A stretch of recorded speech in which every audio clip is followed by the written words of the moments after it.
புத்தக பிரியர்கள் அனைவருக்கும் இனிய காலை வணக்கம். இன்றைய நாவல் யாதவராணி. இது வரலாற்று நாவல்.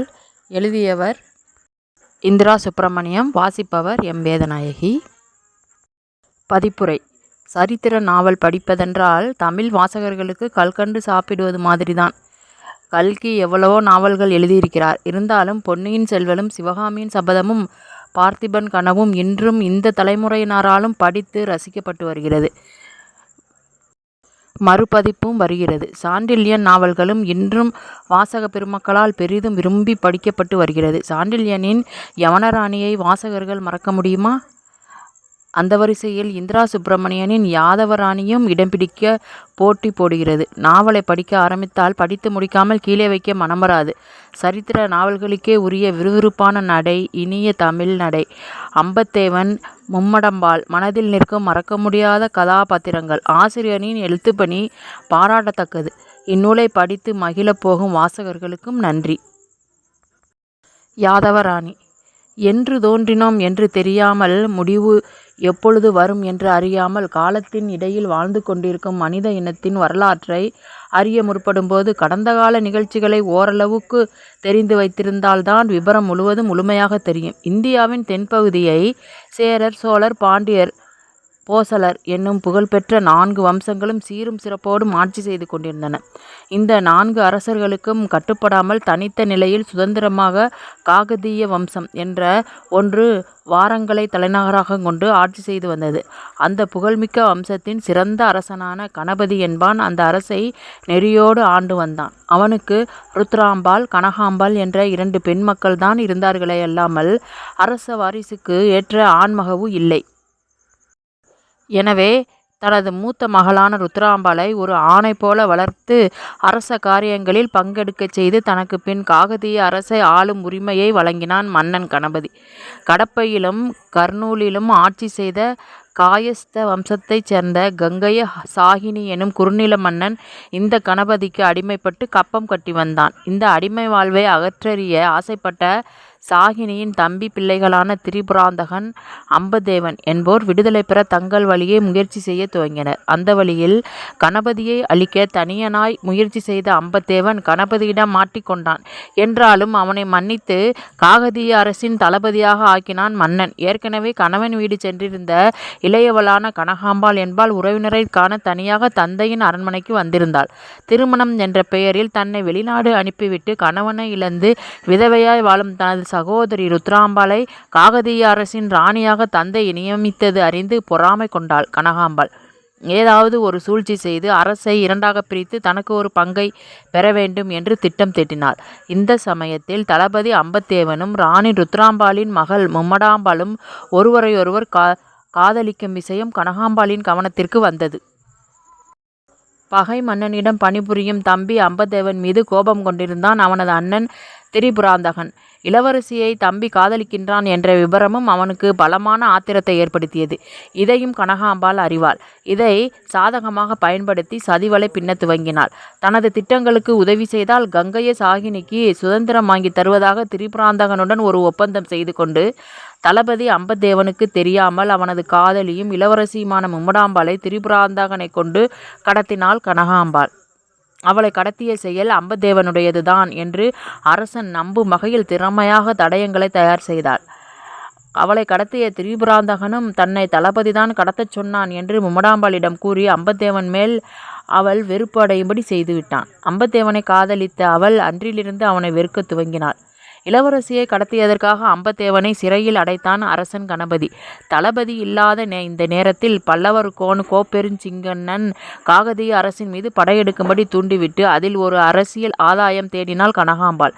இதனிடையில் திரிபுராந்தகனிடம் சிறைப்பட்டிருந்த மும்மடாம்பாளை நயவஞ்சமாக கவர்ந்து சென்று விட்டான் கோப்பெருஞ்சிங்கன். சிறையிலிருந்து அம்பதேவன் பல்லவ மன்னனை வென்று காகதீய அரசுக்கு வெற்றி தேடி தருவதாகவும் மும்மடாம்பாளை எங்கிருந்தாலும் கொண்டு வந்து சேர்ப்பதாகவும் கணபதி மன்னனுக்கு வாக்குறுதி கொடுத்தான்.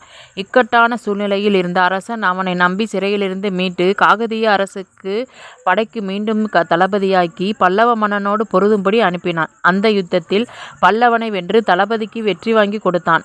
கோப்பரி சிங்கண்ணனின் பாதுகாப்பில் பைத்தான் இளவரசி மும்மடம்பாள் இருக்கிறாள் என்கிற விபரத்தை தனது தம்பி அம்பதேவனிடம் விளக்கினான் திரிபுராந்தகன். அதை அறிந்து சிறு படையுடன் பைத்தான் நகர் சென்று தனது காதலியை மீட்டான் தளபதி. அவளை கடத்தியது தனது அண்ணன் திரிபுராந்தகன் தான் என்றும் அந்த தவறில் தான் சம்பந்தப்படவில்லை என்றும் அவளிடம் எடுத்து கூறினான் அம்பத்தேவன். ஆனால் அவனது எந்த வார்த்தைகளையும் அவள் ஏற்க மறுத்துவிட்டாள். மேலும் அவனை நம்பாமல் தன் முகத்தில் விழிக்கக்கூடாது என்று கூறி தனது நாட்டு எல்லையில் மிதிக்கக்கூடாது என்றும் கூறி பைத்தான் நகரிலிருந்து வாரங்கள் வந்துவிட்டாள் மும்மடாம்பாள். திரிபுராந்தகன் மூலம் அனைத்து செயல்களும் காரணம் கனகாம்பாள் என்றும் அரசனும் மற்றவர்களும் தெரிந்து கொண்டனர். அவளை அவளது கணவன் வீட்டிற்கே அனுப்பி வைத்து விட்டனர். அம்பத்தேவன் குற்றமற்றவன் என்று அவர்கள் உணர்ந்த போதும் மும்மடாம்பாளிடம் அந்த உண்மையை சொல்லவில்லை. அவன் மீது அவள் வைத்திருக்கும் வெறுப்பை விலக்கிவிட்டால் மீண்டும் அவனை காதலித்து மனம் புரிய நினைப்பாள் என்பதே அதற்கு காரணம். குறுநில மன்னனின் இளைய மகனுக்கு அவளை மணமுடிக்க அவர்கள் விரும்பவில்லை. தனது கடமைகளை முடித்துவிட்டு பைத்தான் நகர் வீதியில் தனியாக அலைந்தார் அம்பதேவன். அகன்ற தனது பெருமுடலை தரையில் விரித்து நீண்டு நெளிந்து சென்ற கோதாவரி நதி கரமேந்தி நிற்கும் எளியவருக்கு வாரி வழங்கும் வள்ளல் போல தனது பாதையின் இருமடங்கிலும் தாகம் தீர்க்க தவம் கிடக்கும் தரை நிலத்திற்கு வேண்டிய நீரை வெகுமதியாய் தந்தவாறு தனது பயணத்தை தொடர்ந்தது. அது வழங்கிய நீரால் வளம்பெற்று வளர்ந்திருக்கும் பைத்தான் நகரம் அதன் வடகரையில் அமைந்திருந்தது. நதியின் நீரை தழுவியதால் குளுமையை ஏந்திய காற்று தான் பெற்ற இன்பம் இந்த தரணியும் பெறட்டும் என்ற நினைப்போடு பைத்தான் நகரத்தை நோக்கி பறந்தது. கிருஷ்ணபட்ச காலமானதால் கடாந்தகராத்தின் கொடுமையை குறைக்க விரும்பிய கலாநிதி தனது கலையான முகத்தை கீழ்வானிலே காட்டியது.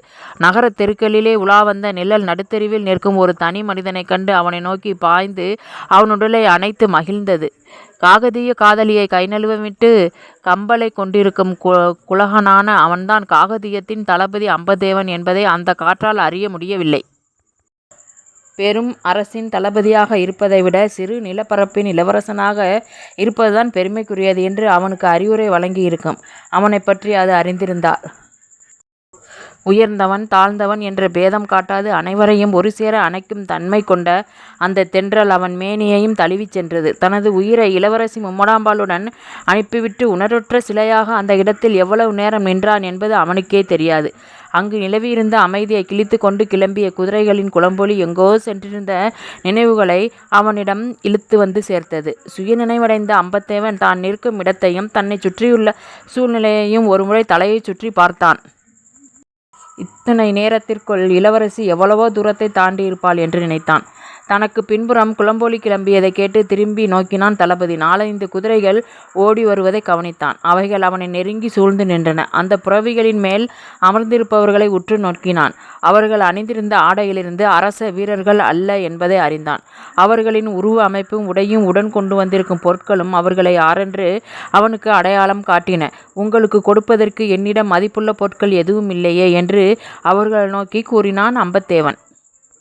அவர்களில் தலைவனாக தோன்றியவன் கடகடவென சிரித்தான். பரவாயில்லையே, எங்களை இனம் கண்டு கொண்டீரே என்று நகைப்போடு கூறினான். உங்கள் தோற்றத்தை கண்டு சாதாரண மனிதனே உங்களை அடையாளம் காண்பார்களே என்றான் தளபதி. அப்படியானால் நீர் சாதாரண மனிதர் இல்லையா? எங்களுக்கு கொடுப்பதற்கு உம்மிடம் எதுவும் இல்லை என்று சொன்னீரே, அது பொய். விலை மதிக்க முடியாத புத்தி கூர்மை இருக்கிறது. நாங்கள் கொள்ளையர் என்று தெரிந்திருந்தும் அஞ்சாமல் நிற்கும் துணிவும் சரளமாக பேசும் தைரியமும் உம்மை ஒரு சிறந்த வீரன் என்பதையும் உணர்த்துகிறது. உம்மிடமிருந்து ஏதேனும் பொருள் கிடைப்பதை விட உமது மூளையும் வீரமும் எங்களுக்கு பெரும் பயனுள்ளதாக இருக்கும் என்றார் தலைவன். நீங்கள் விரும்புகின்ற இரண்டையுமே நான் கொடுப்பதற்கு முன்வந்தாலும் அவைகள் என்னை விட்டு பிரிக்க இயலாதே. அப்படியே பிரிக்க முடிந்தாலும் அது உங்களுக்கு பயன்படாதே என்று கேலியாக கூறினான் அம்பத்தேவன். வீரர்களிடம் சில நேரத்தில் குறும்புத்தனம் தோன்றும் என்பதை நிரூபித்து விட்டீரே. எனது எண்ணம் என்னவென்று அறிந்தும் என்னை நையாண்டி செய்கின்றீரே. நான் யாரிடமும் இரக்கமாக பேசும் பழக்கமுடையவன் அல்ல. எனது குரல் ஓங்கி ஒலிப்பதுதான் வழக்கம். ஏனோ தெரியவில்லை, உம்மிடம் மட்டும் அது ஒடுங்கி ஒலிக்கிறது. எனது விருப்பத்தை வெளிப்படையாக நான் தெரிவிக்க வேண்டும் என்று நீர் விரும்பினால் அதை வெளியிடுகிறேன். எங்கள் கூட்டத்தில் நீர் சேர வேண்டும். உமது வீரமும் உமது மூளையும் எங்களுக்கு பெரும் பலனை உருவாக்கும் என்று கூறினான் தலைவன். பைத்தான் நகரிலிருந்து புறப்பட்ட இளவரசி மும்மடாம்பாளின் பரிவாரத்தை காட்டு வழியில் மடக்கிய கொள்ளையர்கள்தான் அவர்கள் என்பதை அம்பத்தேவன் அறிய வாய்ப்பில்லை. அறிந்திருந்தால் அவர்களோடு அமைதியாய் நின்று பேசி கொண்டிருப்பானா என்றது சந்தேகம்தான். காகதிய வீரர்களிடம் தோல்வி கண்ட கொள்ளையர் பைத்தான் நகருக்குள் புகுந்து கொள்ளையிட்டு திரும்பிச் செல்கிறார்கள். அம்பத்தேவன் விரும்பியிருந்தால் அவர்களிடமிருந்து எளிதாக விலகிச் செல்ல முடியும். ஆனால் எங்கு செல்வது என்ற வினா அவன் முன்பு எழுந்து நின்றதால் அவர்களுடன் செல்லலாமா என்று கூட எண்ணினான். ஆயினும் கொள்ளை தொழில் செய்பவருடன் கூட்டு சேருவதையும் அவனது மனம் ஒப்பவில்லை. அவனுக்கு தெரியும், அவர்களின் வேண்டுகோளுக்கு மறுப்பு தெரிவித்தாலும் தன்னை பலவந்தமாக கொண்டு செல்ல முயற்சிப்பார்கள் என்பது. அந்த இடத்தில் ஒரு போராட்டத்தை நிகழ்த்த அவன் விரும்பவில்லை. தனது நாடு செல்லவும் பிரியப்படவில்லை. மும்படாம்பலின் மறுப்பால் மனதில் எழுந்துள்ள ரணம் மாறும் வரை எங்காவது ஒதுங்கியிருப்பது சிறிது ஆறுதலாக இருக்கும் என்று எண்ணினான். தனக்கு ஒரு சாதகமான இடம் கிடைக்கும் வரை அவர்களோடு செல்வதுதான் நல்லது என்ற முடிவுக்கு வந்தான். உங்களின் வேண்டுகோளுக்கு நான் இணங்க மறுத்தால் என்ன செய்வீர்கள் என்று தலைவனை நோக்கி கேட்டான் தளபதி. ஏளனச் சிரிப்பை உதிர்த்தான் தலைவன். குடிக்க முடியவில்லை என்றாலும் பாலை கொட்டி கவிழ்ப்பது பூனை குணம். அந்த குணம் கொள்ளையரிடம் குடிகொண்டிருக்கும் என்பதை நான் சொல்லித்தான் நீர் தெரிந்து கொள்ள வேண்டும் என்பதில்லை. கைக்கு கிடைக்காத கனிதானே, அது கசக்கும் என்று ஒதுங்கிச் செல்வதும் எனக்கு பழக்கமில்லை. முரண்டு பிடிக்கும் பிள்ளைக்கு 2 உதை கொடுத்தால்தான் ஒழுங்கிற்கு வரும் என்றால் அதிர்ச்சி வைத்தியம் அளிக்கவும் நான் தயங்க மாட்டேன் என்று தனது முடிவை நாசுக்காக வெளியிட்டான் தலைவன். அதை கேட்டு கடகடவென சிரித்துவிட்டான் அம்பத்தேவன். அவனது சிரிப்பில் இலையோடிய ஏளனத்தை உணர தலைவன் தவறவில்லை. உங்களின் வேண்டுகோளுக்கு மனமிறங்கியோ அல்லது அச்சுறுத்தலுக்கு அஞ்சியோ உங்களின் எண்ணத்திற்கு உடன்பட நான் முடிவெடுக்கவில்லை. மாறுபட்ட குணமுடைய மனிதரின் உறவில் ஒரு சில காலத்தை ஓட்ட வேண்டும் என்று விரும்புகிறேன். எனது சம்மதத்தை கோழைத்தனம் என்று கருதாமல் இருந்தால் உங்களுடன் சேர ஒப்புக்கொள்கிறேன் என்றான் அம்பத்தேவன். ஒப்புதல் அளித்ததையே பெரிதாக எண்ணுகிறேன். இந்த நேரத்தில் எந்த அடிப்படையில் சம்மதம் தந்தீர் என்று ஆராய்வது எனக்கு அவசியமற்றது. வாருங்கள் போகலாம் என்ற கொள்ளையர் தலைவன் புரவியின் முதுகில் சற்று முன்பாக நகர்ந்து அமர்ந்தான். தான் நின்றிருந்த இடத்திலிருந்து முன்னேறிய தளபதி தலைவன் அமர்ந்திருந்த புரவியின் மேல் தாவி ஏறி அவனது பின்புறத்தில் அமர்ந்தான். அவன் புரவியில் ஏறி அமர்ந்த தோரணையைக் கண்டு இவன் குதிரை பயணத்தில் அனுபவப்பட்டவன்தான் என்பதை தலைவனின் மனம் உணர்ந்தது. தலைவனது புரவி நகர ஆரம்பித்ததும் அவனது கூட்டாளிகளும் அவனை தொடர்ந்தனர். பாய்ந்து செல்லும் புரவியை தனது கைபலத்தால் கட்டுப்படுத்தி நிதானமாக ஓட்டிச் சென்றான் தலைவன். அவனது செயலால் அவன் எதையோ தன்னுடன் பேச எண்ணுகிறான் என்பதை அம்பத்தேவன் உணர்ந்தான். பக்கவாட்டில் பார்வையை செலுத்தி தெருவின் ஓரத்தில் உயர்ந்திருக்கும் மாளிகைகளை கவனித்தான். நிலவின் ஒளி அவைகளின் புற அழகை மட்டும்தான் காட்டியது. பைத்தான் நகரில் இருக்கும் மாளிகைகள் தொன்மை வாய்ந்தது என்பது அவனுக்கு தெரியும். ஒரு நகரம் உருவாவதற்கு காலமும் காரணமும் இருக்கும். ஆனால் இந்த நகரம் வரலாற்று காலத்துக்கு முன்பு புராண காலத்தில் இடம்பெறுவதால் இதன் தோற்றத்தை பற்றி அவ்வளவு தெளிவாக அவனுக்கு தெரியவில்லை. ஆயினும் புராண கூற்றின்படி ஏறக்குறைய 1500 ஆண்டுகளுக்கு முன்பாக இந்நகரம் பிரதிஷ்டானம் என்னும் பெயரில் சாதவாகனர் ஆட்சியில் இருந்தது என்பது மட்டும் அவனுக்கு தெரியும். அத்தகைய பழம்பெருமை வாய்ந்த பைத்தான் நகரம் தற்சமயம் யாதவ அரசுக்குள் முடங்கி இருக்கிறது என்பதை அவன் அறிவான். கணக்கற்ற ஆண்டுகளை கழித்து விட்ட கட்டிடங்களின் கலைகளை கண்டு ரசித்து கொண்டிருந்தான். கிமு 230 முதல் சாதவாகன அரசனான சிமுகன் என்பான் பிரதிஷ்டானம் பைத்தான் எனும் நகரை தலைநகராக கொண்டு ஆட்சி புரிந்தான் என்று கலிங்க மன்னன் காரவேலனின் கல்வெட்டு விளக்குகிறது. உங்களை பற்றிய விபரத்தை நான் அறியலாமா என்று கேட்ட தலைவனின் குரல் தளபதியின் சிந்தனையை கலைத்தது. என்னை பற்றியோ என் இறந்த காலத்தை பற்றியோ நீங்கள் அறியாமல் இருப்பது நம்மிருவருக்கும் நல்லது என்பது எனது அபிப்பிராயம். மேலும் என்னை வற்புறுத்த மாட்டீர்கள் என்று நம்புகிறேன் என்று அவனது விருப்பத்தை வெட்டி வீழ்த்தினான் அம்பத்தேவன். நீங்கள் சொல்ல விரும்பவில்லை என்றால் நான் வற்புறுத்த மாட்டேன். ஆனால் யாரையுமே அவ்வளவு சீக்கிரத்தில் நான் நம்பிவிடுவதில்லை. அது எனது தனிப்பட்ட குணமல்ல, என் தொழில் குணம். நேச உருவில் எங்களுக்கு பகை வந்து சேரும் என்பதை நான் அறிவேன். எனது விருப்பத்திற்கு நீர் மறுப்பு தெரிவித்திருந்தால் ஒருவேளை உம்மை நம்பியிருப்பேன். ஏனெனில் நல்லவன் எவனும் எங்களுடன் இணைய மாட்டான். தங்களின் இணைப்பு எங்களுக்கு எதிரானதா அல்லது அனுகூலமானதா என்பதை எவ்விதம் நான் உணர முடியும்? எங்களை பிடிக்க அலைகின்ற கூட்டத்தில் ஒருவராக நீர் இருக்கலாம் அல்லவா? எனவே உமது இறந்த காலத்தை நான் உணர்ந்து கொள்வது எனக்கு அவசியமானதல்லவா என்று கேட்டான் தலைவன். உங்களை பொறுத்தவரையில் உங்கள் எண்ணம் சரியானதுதான். ஆனாலும் நான் உண்மையைத்தான் சொல்வேன் என்று எப்படி நம்புகிறீர்கள் என்று கேட்டான் அம்பத்தேவன். சற்று பலமாகவே நகைத்த தலைவன், ஒருவனது வாயில் இருந்து வெளிப்படும் வார்த்தைகளில் உண்மையும் பொய்யும் எந்த விகிதத்தில் கலந்திருக்கின்றன உணரும் ஆற்றல் எனக்கு இருக்கிறது என்றான். அப்படியானால் என்னை பற்றி சொல்வதில் எந்த தவறுமில்லை. காக்கத்தீய அரசன் கணபதிக்கு தளபதியாக இருந்தவன் நான். எனது பெயர் அம்பத்தேவன் என்று தளபதி கூறியதும் குதிரையின் கடிவாளத்தை இழுத்து புரவியை நிறுத்தினான். தலைவனின் குதிரை திடீரென நின்றுவிட்டதால் அவனது சகாக்களும் தங்கள் புரவிகளை நிறுத்தினர். அடுத்து அவன் உதிர்க்கப் போகும் ஆணையை நிறைவேற்ற தயாராயினர். தன்னை பற்றிய உண்மையை தெரிவித்ததும் தலைவன் தன் புரவியை நிறுத்திவிட்டதால் அடுத்து எத்தகைய செயலில் ஈடுபடுவான் என்பதை ஒருவாறு ஊகித்த அம்பத்தேவன் குதிரையிலிருந்து இறங்க முயற்சித்தான். கீழே இறங்க வேண்டாம் தளபதியாரே, அப்படியே அமருங்கள் என்று தனது கனத்த குரலால் கட்டளையிட்டான் கொள்ளையர் தலைவன். அம்பத்தேவன் தனது முயற்சியை கைவிட்டுவிட்டு அமர்ந்து கொண்டான். மறுபடியும் தனது புரவியை செலுத்த ஆரம்பித்தான்.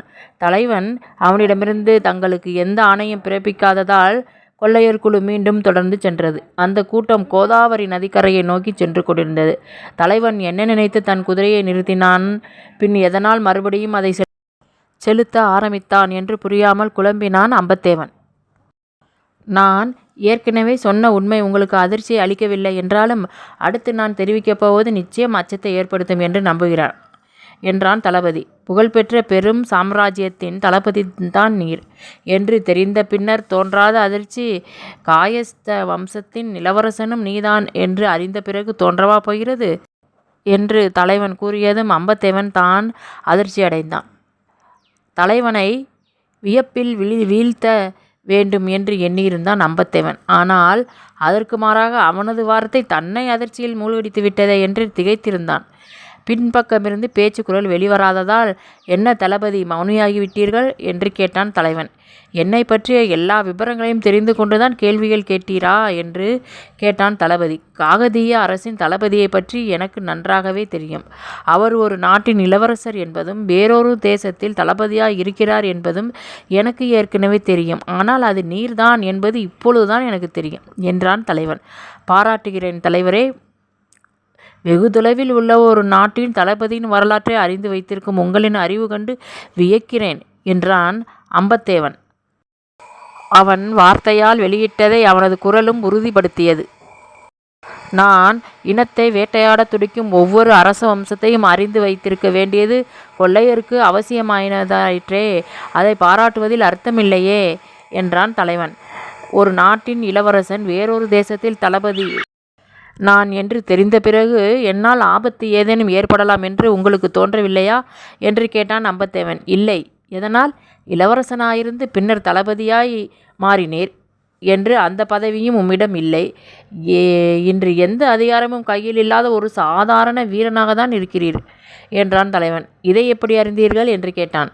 ஆரம்பத்தில் நீர் சொன்ன வார்த்தையை நீரே மறந்துவிட்டீரா? காகதீய அரசின் தளபதியாக இருந்தவன் என்று சொன்னீரே, அல்லாது இருக்கிறேன் என்று சொல்லவில்லையே. மேலும் வேற்று நாட்டு தளபதி இந்த நாட்டிற்குள் இருளில் மூழ்கி வேவு பார்க்கிறார் என்றாலும் உடன் சிலர் வீரர்களாவது இருப்பார்களே. ஆனால் ஒரு வாள் கூட இல்லாமல் தனிமரமாய் நின்றிருந்தீரே என்று தலைவன் சொன்ன பிறகுதான் தற்காப்பிற்காக ஒரு சிறு வாள் கூட தன்னிடம் இல்லை என்பதை உணர்ந்தான் அம்பத்தேவன். இருந்த ஒரு வாளையும் இளவரசியிடம் கொடுத்து அனுப்பிவிட்டதால் எதிர்படும் எந்த ஆபத்தையும் சமாளிக்க இயலாத நிலையில் தாம் இருக்கிறோமே என்று நினைத்தான். தலைவன் தன்னை துல்லியமாக அளவிட்டிருக்கிறான் என்று எண்ணினான். எதுவும் பேச தோன்றவில்லை அம்பத்தேவனுக்கு. மௌனம் காட்டினான்.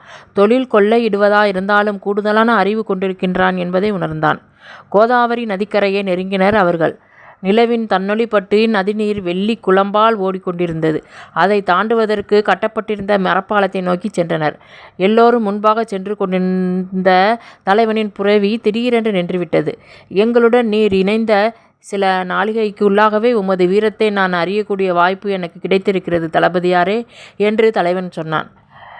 என்ன சொல்கிறீர்கள் என்று கேட்டான் அம்பத்தேவன். அங்கு பாருங்கள் என்று கூறி தனது வலக்கரத்தை உயர்த்தி எதிர் திசையில் சுட்டி காட்டினான் தலைவன். அவன் சுட்டிக்காட்டிய திசையை பார்க்க வழியில்லாமல் தலைவனின் முதுகு மறைத்து கொண்டிருந்ததால் தனது உடலை சற்று வலப்புறம் வெளியில் தள்ளி தலைவனின் தோளுக்கு மேலாக தலையை நீட்டி எட்டி பார்த்தான் அம்பத்தேவன். அவர்கள் கடந்து செல்ல வேண்டிய மரப்பாலத்தின் முகப்பில் ஒருவன் நின்று கொண்டிருந்தான். அவனது கரத்தில் இருந்த நீண்ட வாள் நிலவின் ஒளியை பிரதிபலித்து கொண்டிருந்தது. தங்களை எதிர்நோக்கி காத்திருக்கும் தோரணையில் அவன் நிற்பதை கவனித்தான் அம்பத்தேவன். அங்கு நிற்பது யார் என்று தலைவனிடம் கேட்டான். உம்மோடுதான் நானும் வருகிறேன். எனக்கு மட்டும் எப்படி தெரியும் என்ற தலைவன் தன் சகாக்களின் பக்கம் திரும்பினான். தலைவனின் பார்வையின் பொருளை உணர்ந்த கூட்டாளிகளில் ஒருவன் பாலத்தில் வழிமறைத்து நிற்பவனை நோக்கி புறவியிலிருந்து இறங்கி தனது வாளை உருவிக்கொண்டு வேகமாக பாய்ந்தான். வாளோடு காத்திருந்த மனிதன் தன்னை நோக்கி வேகமாக பாய்ந்து வந்த கொள்ளையனோடு பொருதினான். போர் வெகு நேரம் நீடிக்கவில்லை. வெகு எளிதாக கொள்ளையனை தரையில் வீழ்த்தினான். அடுத்தவனை அனுப்பு என்று ஆணவமாய் குரல் கொடுக்கவும் செய்தான். தனது உறுப்புகளில் ஒன்றை உதிர்ந்து விட்டதாக உணர்ந்த கொள்ளையர் தலைவனின் உதிரம் துடிக்க ஆரம்பித்தது.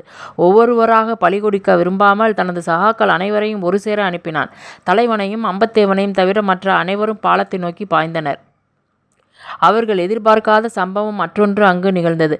பாலத்தில் தனித்து நின்றிருந்த மனிதனுக்கு பின்பகுதியிலிருந்து மறைவான இடத்திலிருந்து வேறு சில வீரர்களும் வெளிப்பட்டு தனித்திருந்தவனுக்கு துணையாக நின்று தாவி வரும் கொள்ளையரை எதிர்க்க தயாராயினர். திடீரென சம்பவம் திசை திரும்பியதை கண்ட தலைவன் இனியும் வாளாவிருப்பது விபரீதத்தை உருவாக்கும் என்று எண்ணி குதிரையிலிருந்து கீழே குதித்து, தளபதியாரே, நீங்களும் இறங்கி வாருங்கள் என்றான். அம்பத்தேவனும் தரையில் இறங்கினான். யுத்தம் நிகழ்கின்ற இடத்தை நோக்கி வேகமாக பறந்தான். அவனைத் தொடர்ந்து அம்பத்தேவனும் சென்றான். கொள்ளையருடன் பொருதி கொண்டிருந்த கூட்டம் எது என்பதை புரிந்து கொண்டான். யாதவ அரச வீரர்கள்தான் கொள்ளையரை பிடிக்க வந்திருப்பதாக உணர்ந்தான். அவர்களின் ஒரே மாதிரியான உடை அவனுக்கு அடையாளம் காட்டியது. இந்த நேரத்தில் தனது பணி என்ன என்று யோசித்தான் தளபதி. கொள்ளையருக்கு ஆதரவாக வீரருடன் போரிடுவதா அல்லது அவர்களுக்கு எதிராக வீரர்கள் பக்கம் சேருவதா என்ற இரு வினாக்களை எழுப்பிக் கொண்டான். அவன் எந்த கூட்டத்தோடு இணைகிறானோ அது நிச்சயமாய் வெற்றி பெறும் என்பது அவனுக்கு தெரியும். நியாயமான அடிப்படையில் தான் செயல்பட வேண்டுமானால் கொள்ளையருக்கு எதிராக போர் புரிவதுதான் முறை என்று எண்ணினான். தான் ஒரு அரசு அதிகாரியாய் இருந்தும் கொள்ளையருக்கு ஆதரவு காட்டுவது சரியல்ல, மற்றொரு அரசுக்கு எதிராக போரிடுவது முறையல்ல என்று முடிவெடுத்தான். ஆனாலும் வீரர்களுக்கு ஆதரவாக நின்று யுத்தம் செய்யவும் விரும்பவில்லை. எந்த பகுதியோடும் இணையாமல் மௌனியாய் நின்று அங்கு நடக்கும் யுத்தத்தை கவனித்து கொண்டிருந்தான். அம்பத்தேவா, என்ன இது? வேடிக்கை பார்த்து கொண்டிருக்கின்றீர்கள்? எதிரிகளை தாக்குங்கள் என்று போர் புரிந்தவாறு இறைந்தான் தலைவன். என்னிடம் ஆயுதம் எதுவும் இல்லையே என்று மிகச் சாதாரணமாய் சொன்னான் அம்பத்தேவன். வீர விளையாட்டை கவனித்து தீர்ப்பு வழங்கும் நடுவர் போல நின்று கொண்டிருந்தான். எதிரிகளின் தாக்குதலை விட அம்பத்தேவனின் செயல் தலைவனை மிகுந்த ஆத்திரத்தில் தள்ளியது. கை கொடுக்க வேண்டிய சரியான தருணத்தில் அவன் காலை வாருகிறான் என்று அறிந்து ஆவேசமடைந்தான் தலைவன். தலைவனிடம் ஆயுதம் எதுவும் இல்லை என்று அவன் சொன்னாலும் அதை கைப்பற்ற அவனுக்கு சிரமம் இல்லை என்பதையும், வேண்டுமென்றே வேடிக்கை பார்த்து நிற்கிறான் என்பதையும் அறிந்து முதலில் எதிரிகளை முறியடித்து பின்னர் அவனை கவனிக்கலாம் என்ற முடிவோடு வீரர்களோடு மூர்க்கமாய் மோதினான் தலைவன்.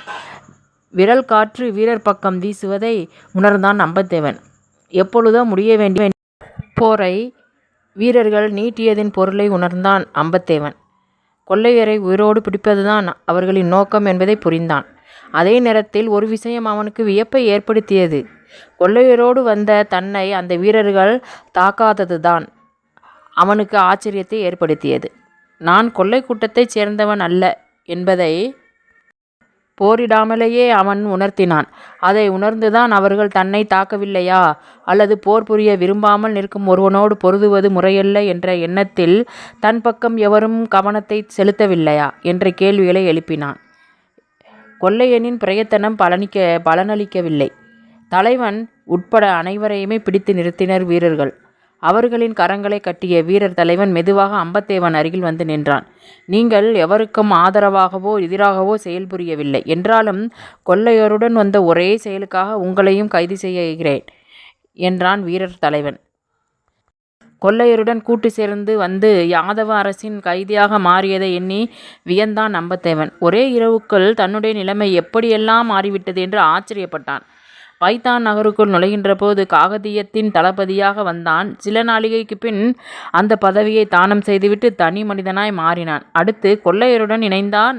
கொள்ளைக்காரன் என்ற பெயர் எடுக்கவில்லை என்றாலும் சில நாளிகைகள் அந்த கூட்டத்தில் ஒருவனாகத்தான் இருந்தான். அதன் பொருட்டு யாதவ அரசின் கைதியாக மாற வேண்டிய சூழ்நிலைக்கு தள்ளப்பட்டான். இந்நாட்டு சிறைக்குள் தன் எதிர்காலம் கழியுமா அல்லது தனது உண்மையான நிலையை உணரும் மன்னன் தன்னை தன் சொந்த நாட்டிற்கு அனுப்பி வைப்பானா என்ற வினாக்கள் எழுந்தது.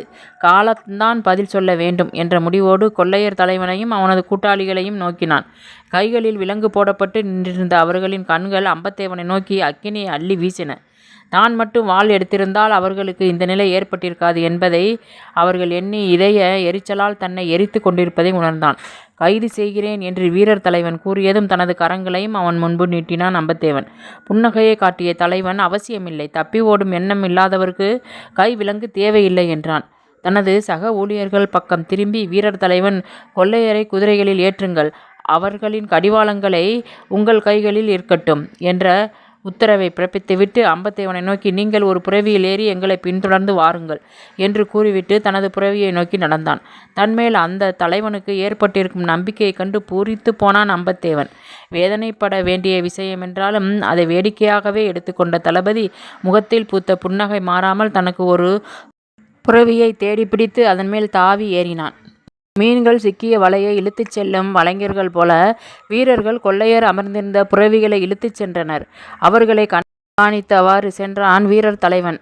அவனை ஒட்டினார் போல அம்பத்தேவன் தனது புரவியை செலுத்தினான். சற்று முன் நடந்த யுத்தத்தில் கொள்ளையருடன் போரிட்ட வீரர் தலைவனின் வேகத்தையும் திறமையையும் கண்டு பிரமிப்படைந்திருந்தான் அம்பத்தேவன். தன்னை காட்டிலும் குறைவான வயதுடைய அவனிடம் தன்னிலும் மேலான வீரம் மறைந்து கிடக்கிறது என்பதை அவனது மனம் ஒத்துக்கொண்டது, பாராட்டவும் செய்தது. ஒரு சிறு பிரிவுக்கு தலைவனாக இருக்கும் இவன் தனது மேம்பட்ட வீரத்தால் எதிர்காலத்தில் பெரும் பொறுப்பு வாய்ந்த பதவியில் இருப்பான் என்பதோடு ஆற்றல் மிக்க காரியங்களை செய்வான் என்றும் கணித்தான். தன்னை பற்றிய விபரம் எதையேனும் அவன் விசாரிப்பான் என்று அவனது கேள்வியை எதிர்பார்க்காதவாறு பயணம் செய்தான் அம்பத்தேவன். ஆனால் எந்த கேள்வியும் அவன் கேட்காதது மட்டுமல்ல, தளபதியின் பக்கம் திரும்பி கூட பார்க்கவில்லை. மௌனத்தில் கலந்து அமைதியாய் சென்று கொண்டிருந்தான் தலைவன். இளந்தென்றலுடன் தொட்டு விளையாடும் இலைகளின் சலசலப்பு ஒளியும் தரையோடு மோதியதால் துருவங்களில் தாள்கள் எழுப்பிய சப்தமும் அந்த அமைதியான நேரத்தில் சிறு அச்சத்தை அளிக்கத்தான் செய்தது.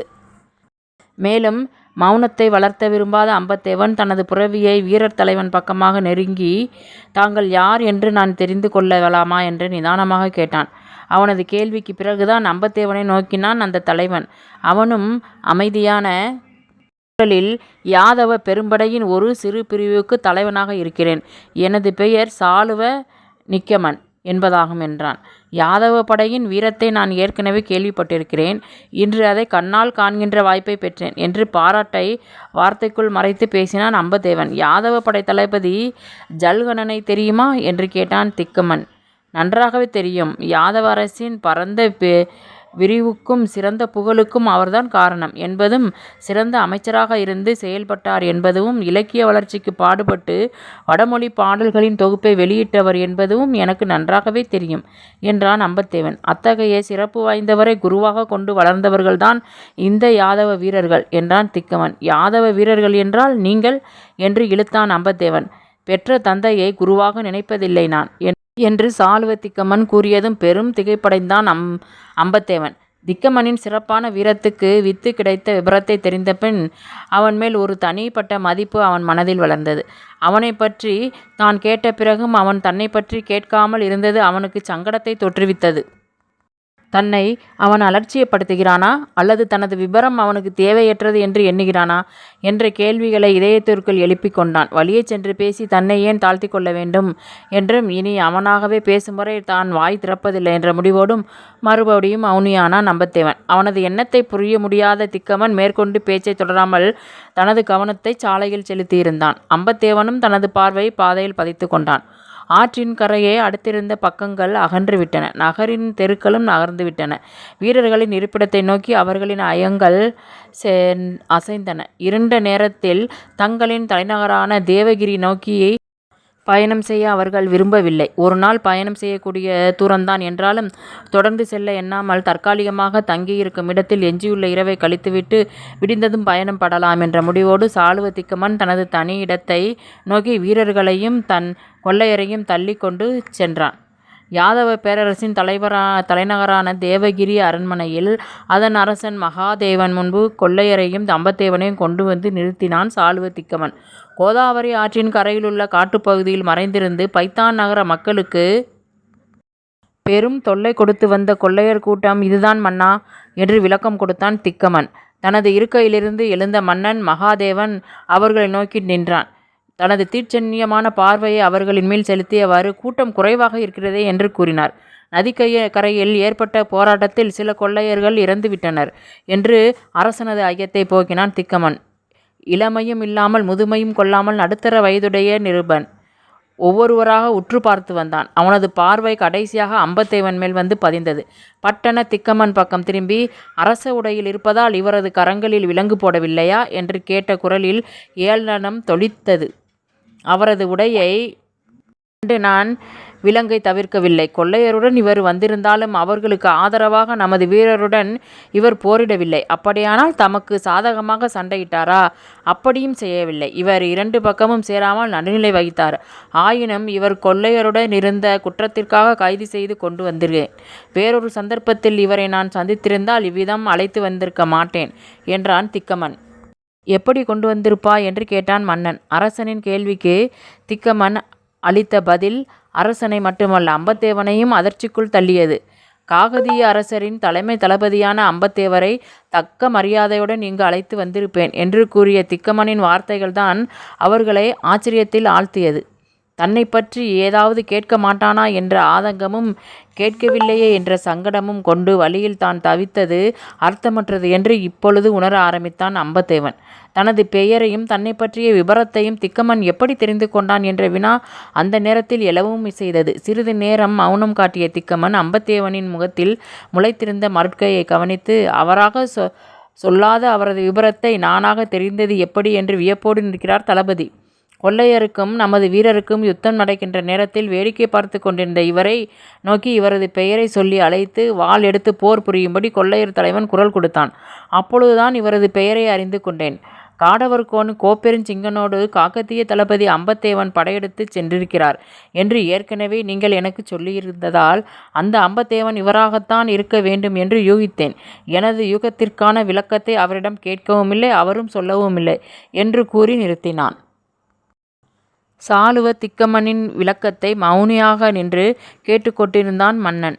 எதிர்காலத்தில் தனது திறமையால் பெரும் சாதனைகளை செய்து பாராட்டையும் புகழையும் பெறக்கூடிய சாமர்த்தியம் திக்கமனுக்கு உண்டு என்று தான் நினைத்தது பொருத்தமானதுதான் என்பதை நிரூபித்து விட்டான் என்று அம்பத்தேவனின் மனம் ஒத்துக்கொண்டது. அவனையும் அரசனையும் மாறி மாறி நோக்கியவாறு நின்றிருந்தான். சாளுவ திக்கமன் பக்கம் திரும்பிய மகாதேவன், அம்பத்தேவர் மட்டும் இங்கு இருக்கட்டும், இந்த கொள்ளையரை கூட்டிச் சென்று சிறையில் அடை என்று ஆணையிட்டான். அரசனின் ஆணையை செயல்படுத்த கொள்ளையரை அழைத்து கொண்டு திக்கமன் புறப்பட்டுச் சென்றான். அவர்கள் செல்லும் வரை பொறுமையாயிருந்த வேந்தன் அங்கு கிடந்த ஆசனம் ஒன்றில் அம்பத்தேவனை அமர பணித்தான். தானும் சென்று தனது இருக்கையில் அமர்ந்து கொண்டான். காகதீயத்தின் தளபதி பைத்தான் நகரம் வந்து கொள்ளையருடன் சேர்ந்தது எதனால் என்று அம்பத்தேவனை நோக்கி கேட்டான் மகாதேவன். அரசே, தங்களின் இந்த கேள்விக்கு நான் ஒரே வரியில் பதில் சொல்ல முடியாது. அப்படியே சொன்னாலும் ஏன், எதற்கு என்ற வினாக்கள் தங்களிடமிருந்து அடுத்தடுத்து கிளம்பும். ஆகவே எல்லா கேள்விகளுக்கும் ஒட்டுமொத்தமாகவே பதில் சொல்லிவிடுகிறேன். சற்று நேரம் பொறுமையாயிருந்து எனது கதையை கேளுங்கள் என்று அம்பத்தேவன் கூறினான். கதை கேட்கும் ஆவல் கொண்ட சிறுவன் போல் நன்றாய் சாய்ந்து அமர்ந்து அம்பத்தேவனின் பக்கம் திரும்பி ஆவல் நிறைந்த பார்வையை செலுத்தினான் அரசன். காக்கத்திய மன்னன் கணபதியை நான் கொல்ல முனைந்த நிகழ்ச்சியில் தொடங்கி தற்போது அவன் முன்பு அமர்ந்திருக்கும் நேரம் வரை நடந்து முடிந்த சம்பவங்கள் அனைத்தையும் ஒன்றுவிடாமல் ஒப்பித்தான் அம்பத்தேவன். ரசனையான கதை ஒன்றை கேட்கும் ஆர்வத்தில் தலையை ஆட்டியும் கொட்டியும் அமைதியாக அமர்ந்திருந்தான் அரசன். தனது கதையை சொல்லி முடிப்பதற்குள் பலவித உணர்வுகளில் மூழ்கி எழுந்தான் அம்பத்தேவன். அம்பத்தேவனின் கதையை கேட்டு ஒரு நீண்ட பெருமூச்சை வெளியிட்டான் மகாதேவன். அதில் சோகம் கலந்திருந்ததா அல்லது அனுதாபம் ஒளிந்திருந்ததா என்பது தளபதிக்கு புரியவில்லை. பாடம் ஒப்பிக்கிற நிலையில் தளபதியும் மாணவனின் அறிவை ஆராயும் ஆசானிடத்தில் மகாதேவனும் அமர்ந்திருந்தனர். நீங்கள் வாரங்கள் செல்ல வழியில்லாமல் இருக்கிறீர்கள் என்பது உங்களின் கதையால் விளங்குகிறது. சொந்த நாட்டுக்கு செல்லும் விருப்பம் இல்லை என்பது கொள்ளையருடன் கூட்டு சேர்ந்ததன் மூலம் உணர முடிகிறது. எங்கோ ஒரு இடத்தில் சில காலம் அமைதியாக இருக்க எண்ணியிருக்கிறீர்கள் என்பது புரிகிறது. ஆகவே நீங்கள் விரும்பிய அந்த அமைதியான இடம் இந்த அரண்மனையாக இருக்கும் என்று நம்புகிறேன் என்று கூறி நிறுத்தி அம்பத்தேவனை நோக்கினான் மகாதேவன். ஆட்சேபனை இல்லை அரசே. ரத்தின சுருக்கமாக தனது அனுமதியை வழங்கினான் அம்பத்தேவன். வாருங்கள், ஓய்வு பெறலாம் என்று கூறிய மன்னன் தன் இருக்கையிலிருந்து எழுந்து அவனையும் அழைத்து கொண்டு சென்றான். இத்துடன் யாதவராணியின் முதல் பகுதி நிறைவடைகிறது. அடுத்த பகுதியில் யாதவராணியையும் அம்பத்தேவனையும் காணும் வரை காத்திருங்கள். இன்னும் நம்ம சேனலை சப்ஸ்கிரைப் பண்ணாமல் பார்த்துக்கிட்டு இருந்தீங்கன்னா இப்போ சப்ஸ்கிரைப் பண்ணி வச்சுக்கிறோங்க. ஏன்னா இதனோட தொடர்ச்சியை வந்து நீங்கள் வந்து சப்ஸ்கிரைப் பண்ணி வச்சுருந்தா தான் நான் அப்லோட் பண்ணும்போது உங்களுக்கு வந்து நோட்டிஃபிகேஷன் வரும். ஓகேயா? அதனால் வந்து எல்லோரும் சப்ஸ்கிரைப் பண்ணி வச்சுக்கிறோங்க. அடுத்த பகுதியில் பார்க்கலாம்.